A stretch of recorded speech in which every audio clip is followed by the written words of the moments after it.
What's up, people? I am one of your hosts, Phoenix. And I am your other host, Titan. And welcome to episode 2 of the NTAT Round Table.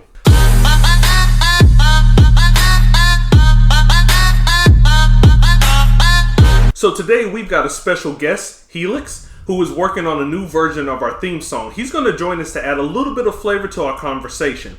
Our first topic today: do all games need a difficulty slider, especially Souls and Souls-like games? Alright, so I want to start off and with this caveat. So this only applies to single-player games. Obviously, this wouldn't really work in multiplayer games, so it doesn't really make sense. Yeah, so, and I'm glad you made that disclaimer, because absolutely. Yep, so I want to jump in and say that right now there is this weird stigma that you have to play games a specific ways. And Souls has to be one of the worst, with these people having to play as hard as humanly possible, and that's how they have fun, which, again, that's the point of this video, is to talk about that. I think that games should be catered towards everyone. E for everyone. Okay, I got you. So, for me, I use gaming as an escape. Let's use this as a scenario. You've had this long, frustrating day at work, and you go home and you want to hop onto a game and relax for a little bit, but you keep losing to the same boss over and over and over. It just makes you frustrated, and again, you just kind of lose yourself in that. You get mad, and then you're like, okay, I'm just going to bed. Right. It defeats the purpose of gaming for me. Games should have the options to play how you want to play, regardless of the gatekeepers of that community. Mm-hmm. So yeah, you're talking about the gatekeepers. You're talking about the people that say, hey, if you don't play this a certain type of way, then you're playing it wrong. That's what you're talking about? Yes. Oh, okay, I got you. And we've seen that in our comment section with our Devil's Advocate over Elden Ring, how I was like, they should have a difficulty slider in there for everyone. And people are like, no, you need to play Dark Souls as hard as humanly possible. That's the only way. That's, you're dumb and you don't know how to play the game if you don't play it this way. Gotcha. Okay. All right, the way I look at it is, however someone wants to play their game, it doesn't affect you. If someone wants to beat every boss and every mission without a challenge, that's fine. But if someone enjoys dying to the fire giant 100 times, more power to them. To each their own. No, I got you. So, Helix, I want to get you in on this, okay? Okay. So, as a disclaimer, I want to say, now, Helix is going to be, the big reason why I brought you on is because you are the residential, hardcore, hardest difficulty possible, right? Right. Now, audience, I got to tell you about this guy. So I remember watching him in the very first Elden Ring boss. If you know, this is Margit. He faced him well before he was at any type of level to be at this boss. And I want to. The reason why I'm telling you this, because you need to understand where this guy's coming from. He sat for 7 hours. Okay. 7 hours, 4 hours straight, a break, and then 3 other hours to beat this boss at the current level that he was at, which I believe was well under 10, if I remember correctly. Something like that. So I just wanted to get some background on how he likes to play. So give me your thoughts on this topic. Well, I'm one of the gatekeepers, man, that you hate so much. So let me tell you, when I play games, man, I try to do it on the most difficult setting as possible, because I feel like in the long run it's gonna help me out for any potential secret bosses that you may come across, stuff like that. So yeah, I agree with Titan on this, in the sense that how you play the game, it doesn't really affect me, but how I see it, if you're one of my buddies that I play these types of games with, in the multiplayer setting, yeah, I want you to do the same thing. And I agree with that. You know what I'm saying? Because eventually we're gonna be on the same team trying to parry the same boss, stuff like that. Right. And, so for example, what's that boss from Elden Ring? The secret boss of Elden Ring, Which one? Because there's quite a few. The one with the scarlet rot and the sword that you get. You know what I'm talking about? Oh, Melania. Yeah, Melania. Yeah. So yeah, I got a buddy. We call him X, man. I put him on the same type of scenario where pretty much you put it on the highest difficulty that you can, and I told him, hit me up in a week, tell me where you're at. Right. All right. He hit me up. He was like, yeah, man, I appreciate the the advice, because he's one of those guys that he'll try to play it on the easy setting. Right. Especially after a long day of work, like you were saying. Yeah. You know what I'm saying? So after I got him to do that, I took him. I made a beeline straight for I said, all right, help me with her. Yo, the rage on this guy's in the mic, it was a myth. He was like, why did you do this? This, I'm like, yo, this is how we get better, man. We were there for 3 hours, bro. Straight. All right, I wanna kind of go into a little side story here. So when playing Elden Ring, my kryptonite was the fire giant. So Phoenix knows that when I got to the fire giant with my first character in Elden Ring, I could not beat it whatsoever. Like, I spent hours and hours on it. And actually, I spent so much time on it that I got so mad that I quit the game, and I'm like, I'm just going to restart a whole new character. Right. I'm like, this character that I have now isn't powerful enough. I'm just going to restart the game.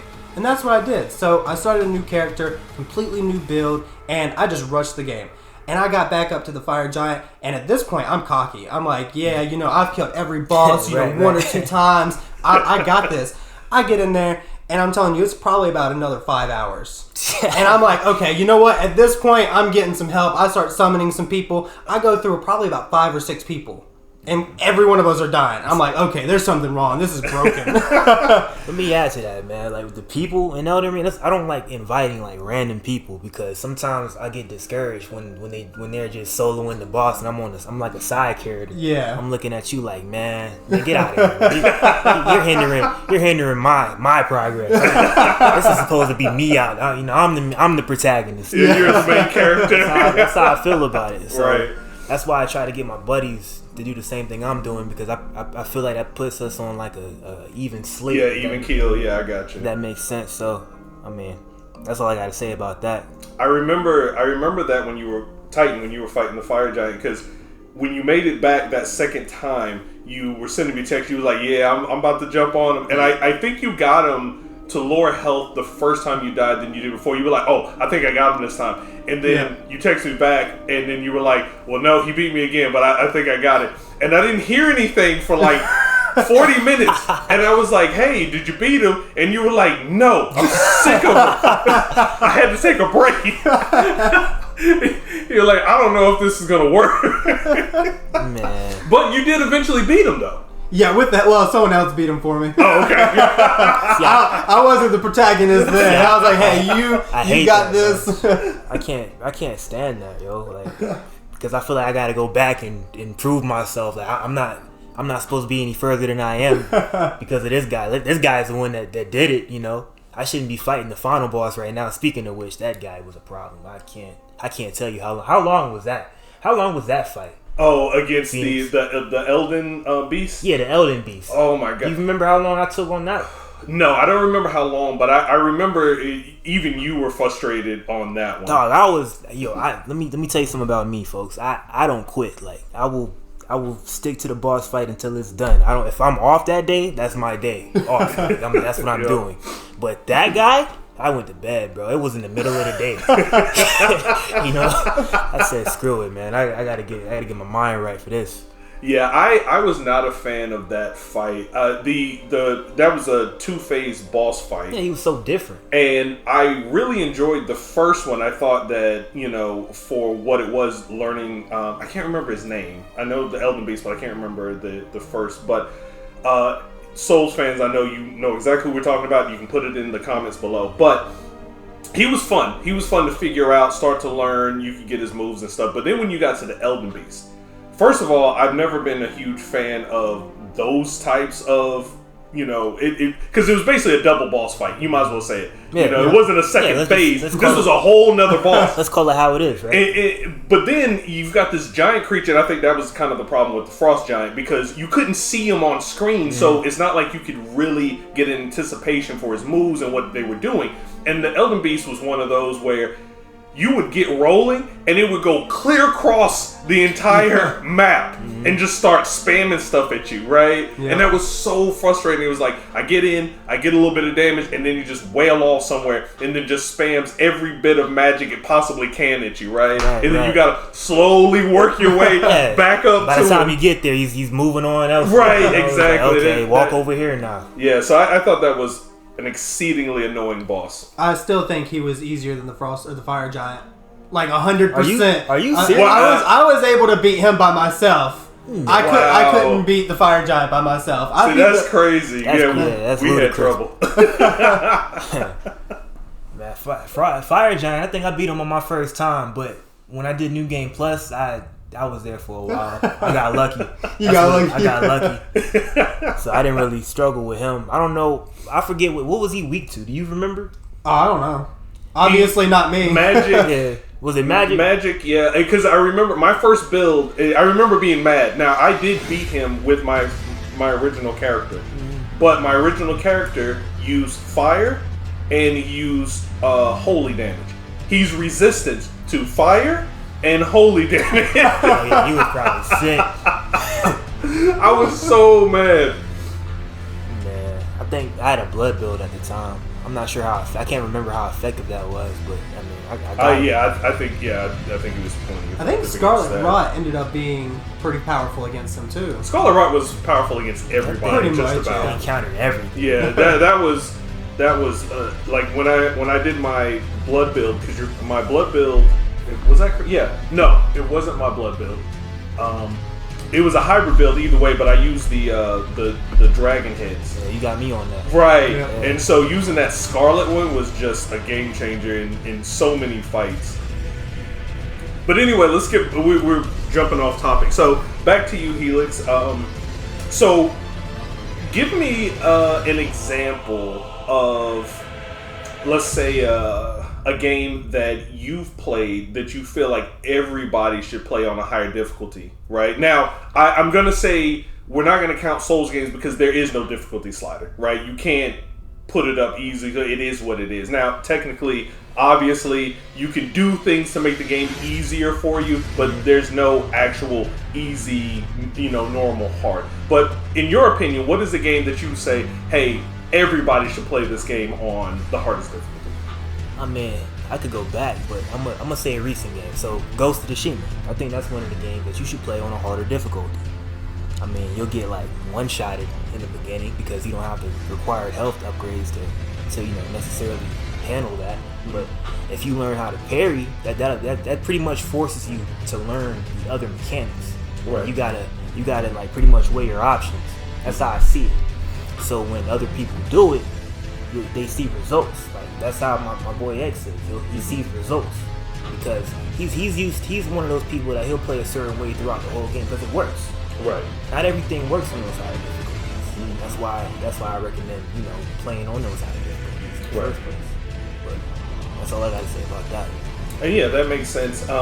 Because what that's forcing you to do is learn the mechanics of the game. Yeah. Because whenever a game is a lot easier, you have the option to use those things, but the game never really pushes you towards that. And as you said, you don't necessarily get better at it. So that's kind of the point of view that you're taking. And that's kind of playing devil's advocate with my own thoughts on this. Is I feel that same way. Is the developers have a way that they intend the players to play the game. Right. They have their vision, and that's how they want the people to play. That's true. So, if they want you to play it at the highest difficulty, that's how you should experience it. Mm-hmm. And so, even though I enjoy having a difficulty slider, if it's supposed to be played a certain way, I agree that, we should envelop the same developers' visions. See, my main thing about that Titan is just the mechanics. I feel that everybody should know each mechanic of the game at the very least. Yeah. Like you don't have to come up with your own. You know how people come up with their own little techniques, fusing the mechanics together, right. and they call it something else entirely. I'm not right. saying do all that. Just learn the basics. I think it forces you to at the very least learn the basics. Gotcha. That's why I always play on a higher difficulty. Okay. Personally. Awesome. Well, folks, we've got Titan, who likes to play games a little bit more casually, and you've heard his opinion on that side. You have Helix, who likes to play it on the hardest difficulty, and you heard his. So I'm going to give you mine. I'm actually, and the reason why I wanted to go last is because I'm actually in the middle of both of you. So I typically go into games. So first of all, the types of games I like to play are usually role-playing. That's my favorite type of games, but I play a little bit of everything. Right. Normally, my setting is going to be one of two things. I never put it on easy or very easy. It's either normal, as you talked about. Normal is how the developers said, this is how we want you to experience it. And then if you need more challenge, you bring it up, or if you need less, you bring it down. or I'll put it on the next hardest difficulty.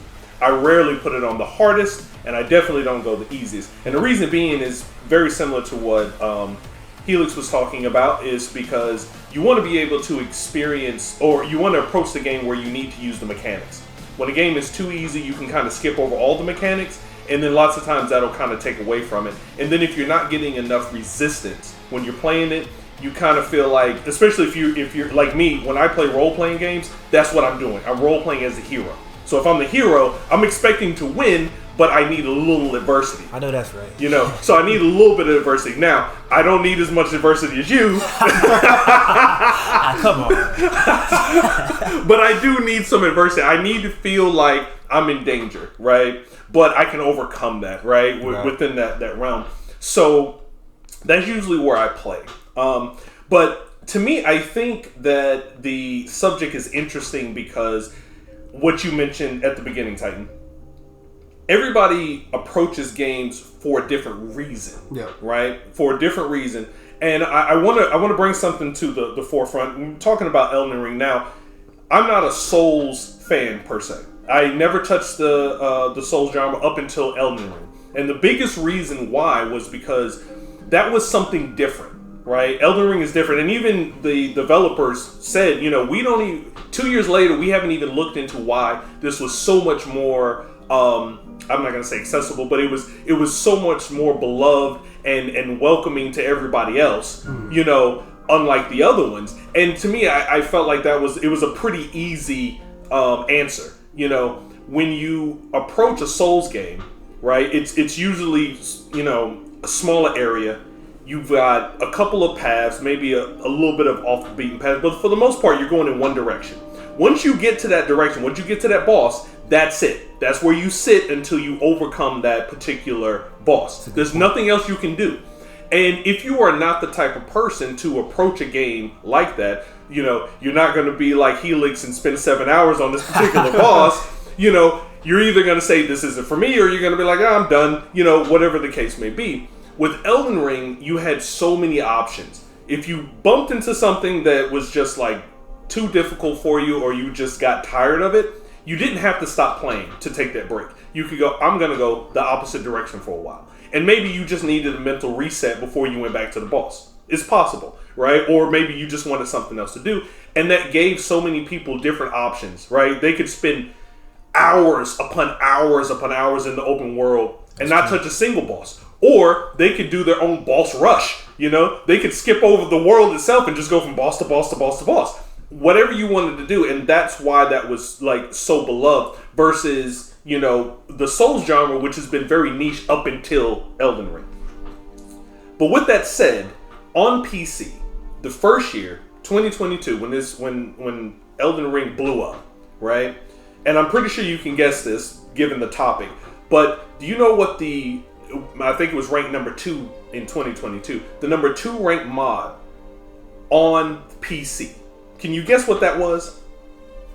No. Got any ideas? Nope. Nah. What was it? Easy mode. Easy mode. Easy mode was the number 2 mod all year. It is still today in the top 10 of mods that is recommended. Thousands upon thousands upon thousands of people have downloaded that mod because they love the game so much, but they are not a like Souls type person. I see. You mean you gotta.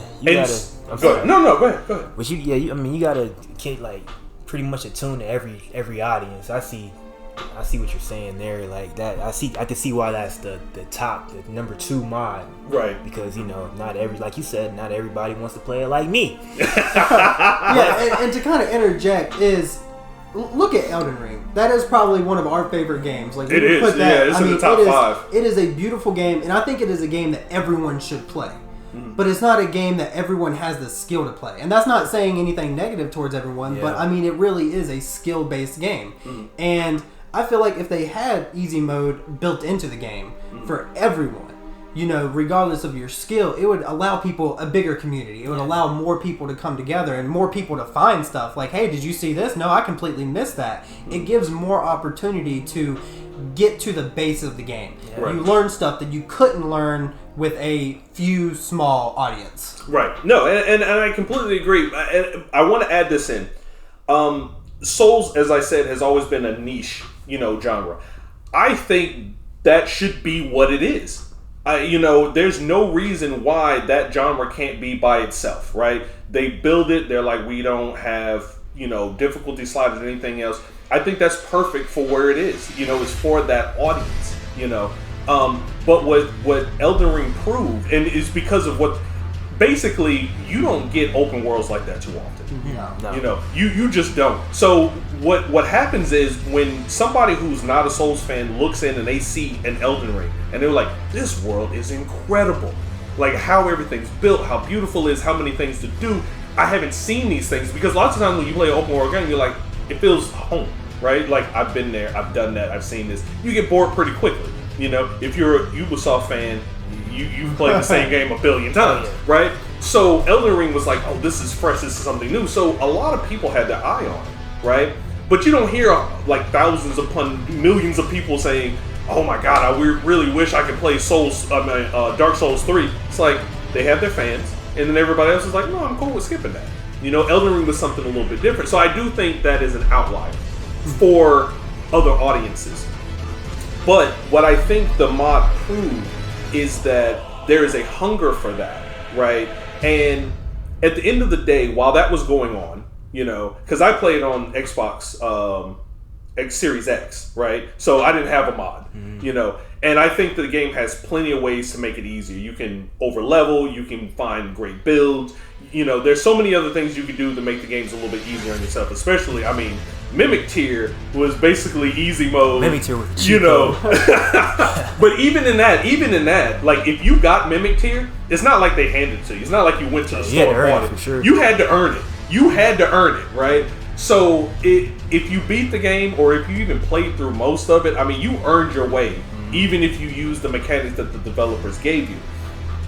But back to what I was saying, when you're talking about Elden Ring, or you're talking about some of these other games, while they were using that mod and I was playing over here, I didn't know about that. It didn't change what I was doing, or what Titan was doing, or what Helix was doing.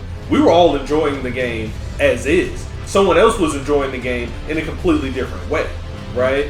And so what that proves, unequivocally, is that you can have an easy mode on any game.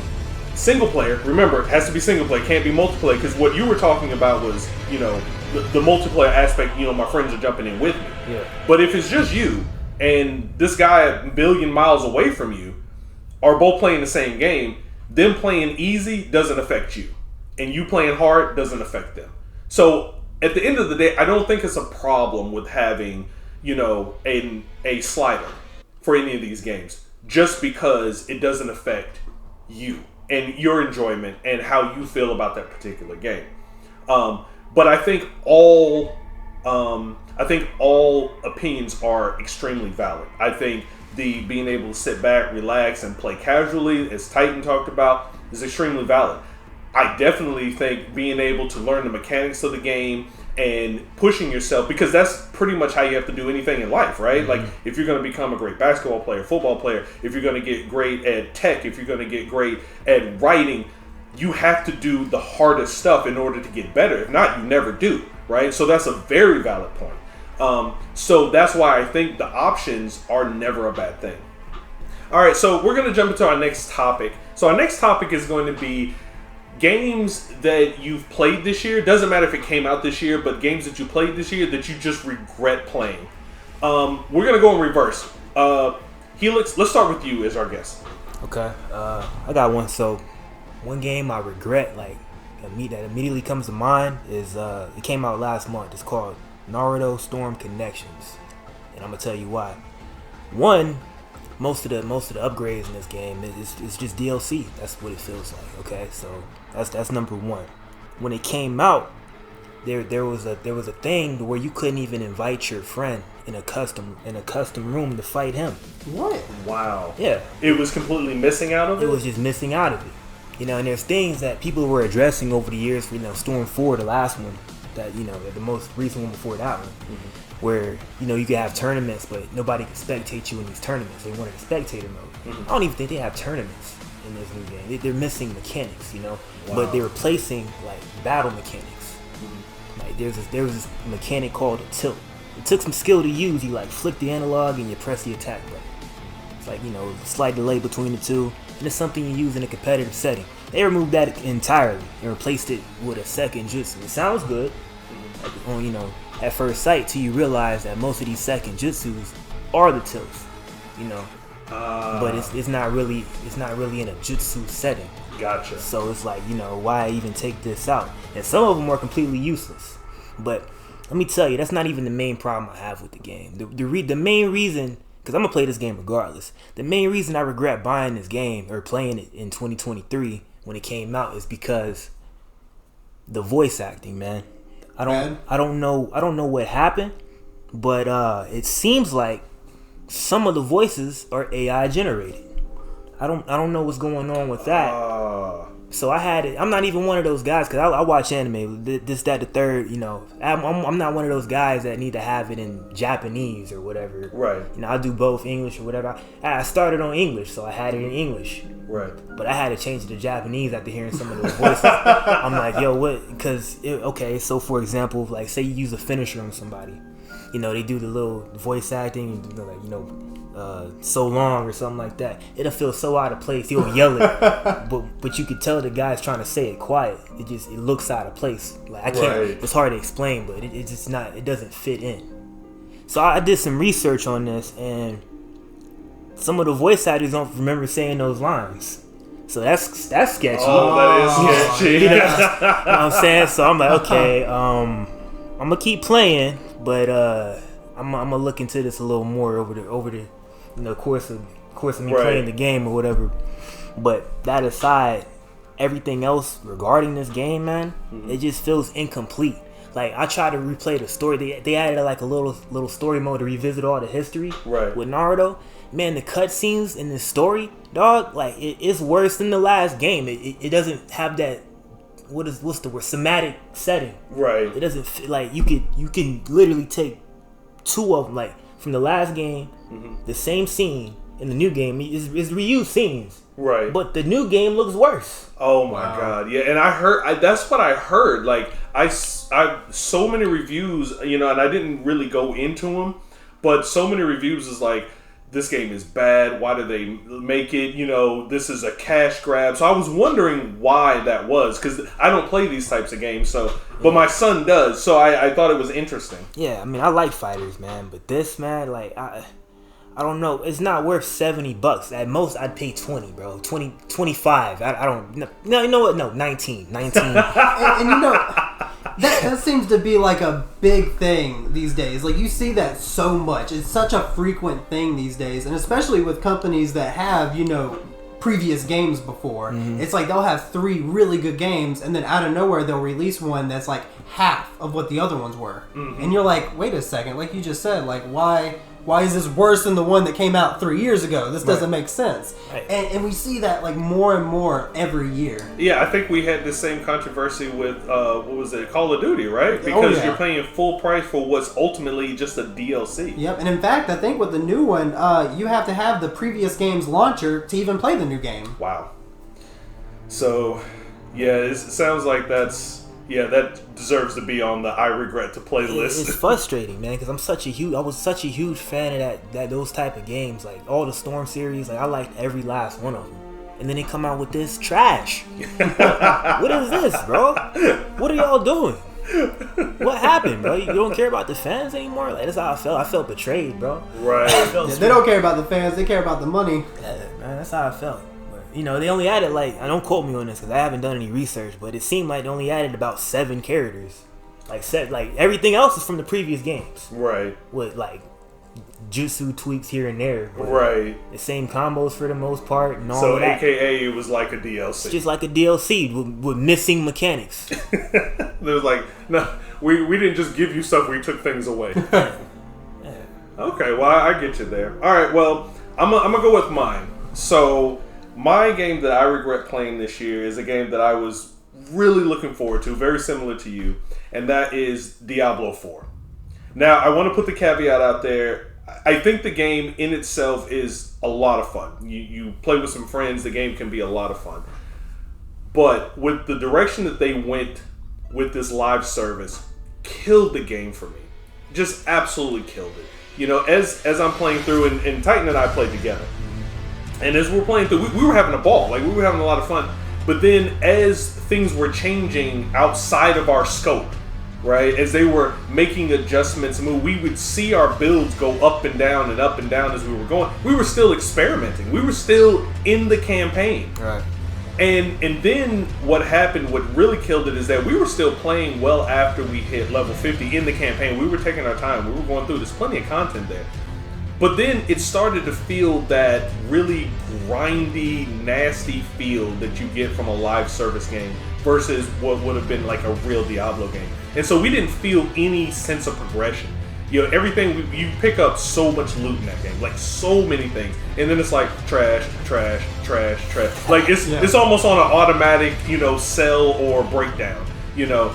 Obviously, you're not getting any more skills. You know, you can change your build around, but you're not getting any more skills. And you really don't want to do that. You really don't want to experiment, because whatever you have your armor set up as, they're built for those particular skills, and you got to go through hell and high water to kind of change that over to be as strong as you are then. So you're really not doing much else. And then it's like, it became this slow drag.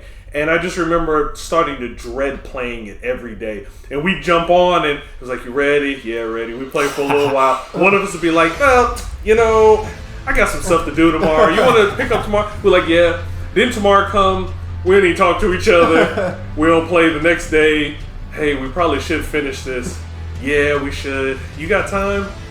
Yeah, let's do it tomorrow. All right, cool, let's do it tomorrow. Then tomorrow comes, like, do you really want to play? Not really. All right, let's go do something. And it just got to that point where it was just like, man, we played for many hours. We got plenty of hours in, so I don't want to say that I wasted my money, but at the same time, I just wish I never played it. It was so bad towards the end. And of course, you know, everybody has their reasoning, you know, over the past, 3 or 4 months why they say, oh, Diablo's bad. But for us specifically, it would just got to that grinding point. And that's not what, like, when I played 3, I had a ball. When I played 2, I had a ball. Like, it was just really fun. You jump in with your friends, you experiment with your builds, you know, you do, you know, the harder dungeons. It's a lot of fun. This just felt like, oh, go to the cash shop. Hey, go to the cash shop. You know, that was the other thing. Like, you were constantly reminded that whatever it is you had on was trash. Like, it looked bad. Go to the cash shop. You know, $20, $30 for this. You know, it was just like, I'm tired of this infomercial. Let's stop playing. So that is my game. Titan, how about you? So, I actually got 2 games. The first one I want to touch on just a little bit quickly, and it's a nod to one of our previous videos. It's not a game that came out in 2023, but it's a game that I played for the first time in 2023, and that's Outriders. Here we go. I genuinely dislike that game.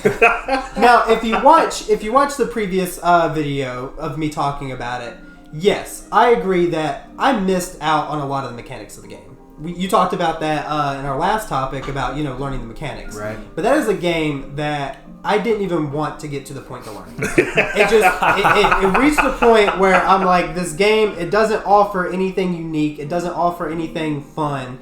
It is more of a just, it's a game that you want to play with friends, but that's it.